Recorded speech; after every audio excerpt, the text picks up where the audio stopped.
What's up, you guys? How y'all doing? I have got to get this recap out of the way. Denver Supercross was this past Saturday night.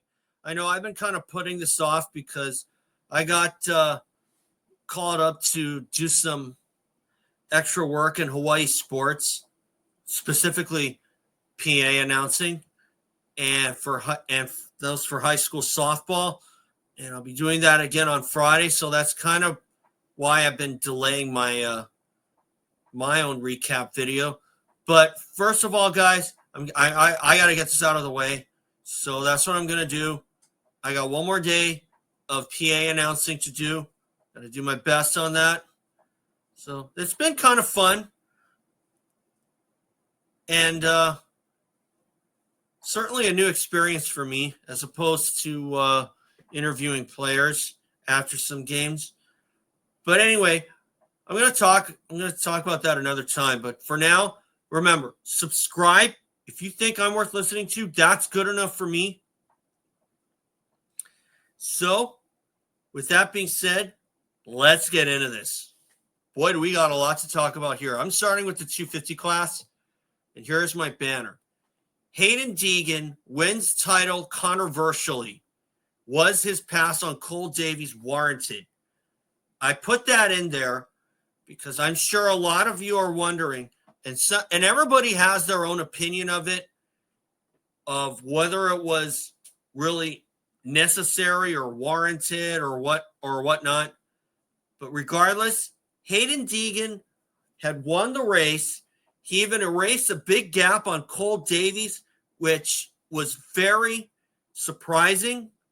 I thought that Deegan was going to do the smart thing and just kind of let Davies have the title, not the title, but have the race win and maybe clinch it in Salt Lake City. But no, he went for the win. And I'll give Haiden one thing. He's competitive. I'll give him that. But taking out a teammate to win a championship is something that is completely frowned upon, in my opinion, at least with the teams, with the team personnel. Because I would imagine that some of the Star Yamaha team aren't very pleased with what Haiden Deegan did. Now, while I commend him on going for the win, and quite frankly, on one side of the coin, you cannot blame Haiden Deegan for going for the win. But if Deegan had just stood Cole Davies up and kept him upright, I think Davies could have lived with that. But props to Cole Davies for showing the amount of professionalism he did on the podium in his speech. He ended up in 5th, and as a result, Deegan ended up winning the championship, and he was issued a written warning and a fine for his actions, and even what he did, even his podium speech, where he told everybody to just suck it, quote unquote. Now, while I am all for standing by what you did, there's always a line there, and you definitely don't want to cross it. Did Deegan cross that line? Yeah. In a court of public opinion, the answer would be yes. He did cross that line. Now, do I think that he crossed that line? Yeah. Because obviously you do not want to do that to a teammate, which leads me to strongly believe that Cole Davies got something he never deserved, especially from his own teammate. Now, if Cole Davies was on a Suzuki or a Honda or a KTM, I could see the logic of Deegan doing what he did, but doing that to a teammate, that's kind of frowned upon. That's not going to earn you a lot of brownie points for sure. But if you're going to win a title and you do that to a teammate, you are not going to be most liked person in the pits for quite a while. And something tells me that Deegan is going through that. Did I approve of that pass on a personal level? I'm kind of in between. I probably could have, but if I was in Davies' position, I could live with him kind of standing me up the way that Haiden Deegan did. But that was all on Davies. He even said on the podium that he should not have put himself in that position. I fully agree there. But at the same time, Cole Davies got something he didn't deserve. That's the thing. Cole Davies just got something he didn't deserve. That's the thing. And I know I've had my fair share of treatment I never deserved myself, and some I don't even want to go into detail about. And I will not reveal any of that on this video, that's for sure, because that's kind of hard for me to talk about, for sure. But still, regardless, in my opinion, like I said earlier, Cole Davies got something he never deserved. Plain and simple. But as far as a penalty goes, and all they did was issue a written warning and a fine, I do think the AMA is getting way too soft. If there was a points penalty, I probably could have lived with that. That was what I feel should have been warranted. Was it aggressive riding? Yeah. And I'll be one of the first to say that aggressive riding, that's great. I like it.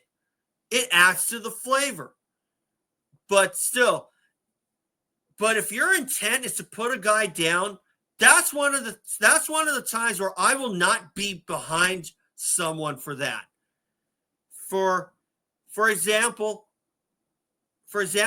I can remember back Atlanta 2002 when David Villemin and Stefan Roncada got in a heated argument where Roncada put a pass on Villemin.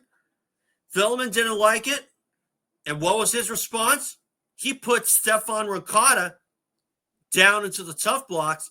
And although Roncada still came back to qualify for the main event, finishing fourth, you could tell he wasn't happy with Villemin with what he did. And as a result, Villemin was fined $2,000, but was allowed to race. Now, I can understand that part, just allowed to race, because obviously if the AMA had DQ'd Villemin and disallowed him to ride the main event in Atlanta, then, yeah, the crowd would certainly have really frowned upon the AMA back then, because that was the championship right there, and that was Villemin's dream season down the toilet.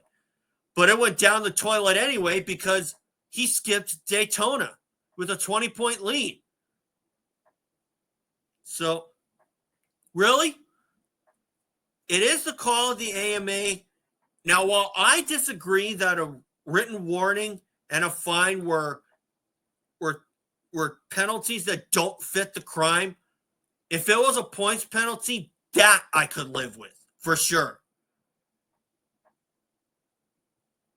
Now, if you're going to go after me and tell me I'm soft, you don't know a thing about me. For sure. Because I'm for aggressive riding, but if you do it to a teammate, I'm not going to support that at all. That's the thing. And that's where I'll leave it. So, class, Chase Sexton silences Cooper Webb. And I can honestly say now, obviously, I had to rewatch the race because I went over to UH softball, and I will do my recap of that soon. But currently, UH is on a really good trend right now, having won 2 games in the inaugural Big West tournament for UH softball. But I'm going to talk about that a little later on. Obviously, the home season's over, so I can kind of take my time with that. So I put Chase Sexton silences Cooper Webb because of the way that Sexton rode. And Sexton, if he loses this championship, he is going to look back at the last race in Pittsburgh where he resorted to jumping through the whoops instead of pounding through the whoops like Cooper Webb was. Because Cooper Webb was jumping at Pittsburgh. Sexton was pounding through him, and then he went to jumping through the whoops, and that did not help him out. Okay? He should have just stuck with that, with the pounding through the whoops line, the skim the whoops line. That's what I was trying to get to.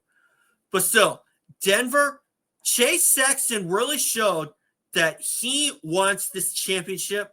And the fact that he managed to get by Cooper Webb the way that he did, wow. That's what I call authority for sure. And to gap Cooper Webb that way, one could say that Cooper Webb might have been content with that. And especially since he does have that gap. And had Chase Sexton won the last race at Pittsburgh, that gap would be 6 points instead of 9. And, you know, stranger things have happened. I mean, look at what happened to Damon Bradshaw, where he had a 9-point lead or a 10-point lead on Jeff Stanton in 1992. And then Bradshaw was nursing a knee injury, though he never blamed it. And Jeff Stanton won the race. Bradshaw finished in 5th. The win count that season, Bradshaw had 9 wins. That win at the LA Coliseum, the final round for Jeff Stanton, was win number 3 of 1992. And as a result, Damon Bradshaw never claimed a championship, which was very unfortunate. And that did lead to his career burnout and retiring at only 21 years of age. So for Chase Sexton, I am glad that he was able to get this win. It's his 6th of the season. But regardless, he will look back on this season and know that he gave away the Pittsburgh race because he resorted to jumping through the whoops. That's the way I see it. Chase Sexton lost his championship because he jumped through the whoops at Pittsburgh instead of sticking to his game plan and skimming the whoops. Chase Sexton left no stone unturned at Denver. And the fact that he was able to pull away from Cooper Webb the way that he did is not only a big statement that he wants this championship, but further proof that he should have stuck to his game plan at the last race at Pittsburgh. Okay? So, obviously, Sexton, I am pulling for him to win this championship. And part of me feels that maybe, just maybe, Cooper Webb might have the big gap that he needs to win this championship. Now, Chase Sexton, I don't see him with a bad race at all. He hasn't really given away a lot of races because of a crash and tucking the front end. But something tells me that race at Pittsburgh is going to be the one that bites him the most because of resorting to jumping through the whoops. Now, another rider that is also in the topic as well, Ken Roczen, out for the final 2 races because of that shoulder injury. Now, Ken Roczen is Supercross only as of this last year or two, and he's been running the World Supercross Series for Hep Suzuki. I have to say, though, that Roczen pulling out, I'm not surprised. Should he have stuck it out for the final 2 races? I don't know. But he was pretty much out of this championship anyway. So for Ken Roczen to just decide to pull out for the season 2 rounds early, part of me doesn't really blame him, because if the pain is too much and you're not in contention for the title, logic says that it would be wise to just pack it in and just say, okay, I beat myself up. I'm not going to take this pain anymore. Maybe it's best that I just pull out. I mean, Roczen, there was no way he was going to win this championship, but would have been nice to see him get a win at least one more time before this season's over. I doubt we're going to see Kenny at any of the Nationals, but he was putting in a really good season up until that point. And also, Jason Anderson's out, supposedly family issues. And it looks like that he won't be back at Kawasaki next year. And they will keep Jorge Prado. And I do think that Jorge Prado has not been given a fair chance at Supercross. And I'm a firm believer in second chances. And that's what Jorge Prado is getting. And that's what Max Volan should have got at Pro Circuit Kawasaki. So right now, it looks like that Chase Sexton will be at Monster Energy Kawasaki for 2026. Aaron Plessinger will be at KTM for 2026 himself. So looks like that Plessinger likes the bike. And something tells me that might be his last year at KTM, Plessinger I'm talking about, because of what I thought was KTM cooking the books. But it turns out that they made so many sales and now they're left in a big debt that they seemingly just don't know how to pay. And we'll see how that unfolds. So anyway, guys, I'm going to leave it at that. So thanks for watching, guys. And remember, subscribe. We'll see you all for the Salt Lake City finale. I will be around to see that. UA softball home season is over. I will do my recap video. Maybe post that on Saturday. We'll see what happens. But currently, I'll probably wait until the Big West tournament is over for them. But we'll see. So anyway, guys, thanks for watching. And remember, subscribe. And I'll see you all again for the Salt Lake City finale.